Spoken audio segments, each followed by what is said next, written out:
L'ennemi, les puissances des ténèbres cherchent toujours particulièrement à nuire à ceux qui les combattent et osent affirmer l'autorité du nom du Seigneur. Et ils s'y emploient à la première occasion, à la moindre défaillance de leur part. Que le croyant a parfaitement délivré de la possession, mais uni au Seigneur en esprit, puisse chasser les démons, il n'y a là rien qui doive nous étonner. C'est lorsque l'enfant de Dieu s'attache au mal, qu'il refuse de rejeter ce qui donne prise à l'ennemi, qu'une barrière s'élève contre lui et Dieu, et que la communion avec le Seigneur est interceptée.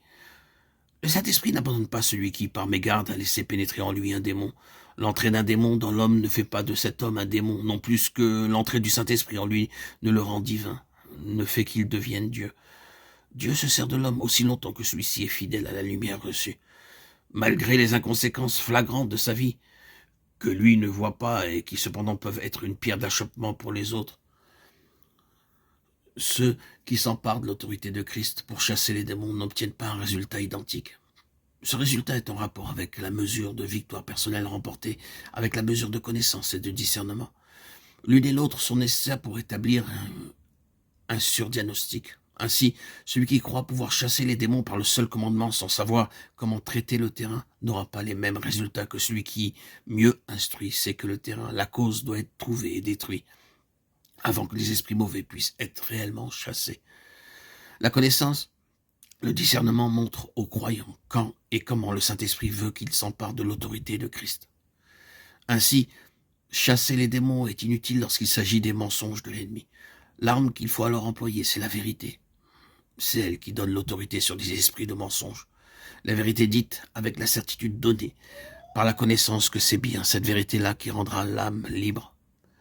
Les Écritures mettent constamment l'accent sur la connaissance. Écrivant en Colossiens, l'apôtre dit « Nous demandons que vous soyez remplis de la connaissance de sa volonté, avec toute la sagesse et toute l'intelligence spirituelle. » Colossiens 9.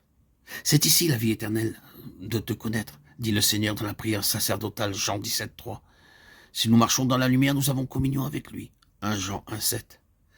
Marcher dans la lumière, c'est connaître Dieu.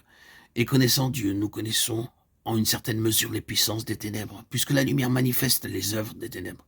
Éphésiens 5, 11, 13. Ceux qui ont atteint la stature d'homme fait ont le sens exercé par l'usage même qu'ils en ont fait dans le discernement du bien et du mal. Hébreux 5, 14. Le croyant doit être prêt à payer le prix de cette connaissance nécessaire au discernement, car comment s'opposerait-il à quelque chose qu'il croit être de Dieu ou juste ou indifférent? Il faut qu'il sache. C'est pourquoi le degré de connaissance de l'activité des esprits du mal détermine le degré de discernement, celui de la résistance, et la mesure de l'autorité exercée contre les esprits du mal en s'armant du nom de Jésus.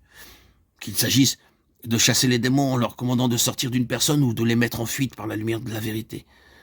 L'enfant de Dieu doit être au courant de leur artifice, de leur intrigue, de leur méthode, de leur accusation et insinuation. Il doit savoir que les mauvais esprits peuvent jeter des fardeaux sur son esprit et en découvrir là où les causes, et qu'ils peuvent semer des obstacles sur sa route pour être capable de discerner toutes ces choses et de leur résister. La connaissance est donc nécessaire. C'est elle qui influence la foi. Quelle force pour l'enfant de Dieu de savoir qu'il est dans la volonté de Dieu, que les démons lui soient assujettis, non pas seulement virtuellement, mais actuellement, immédiatement.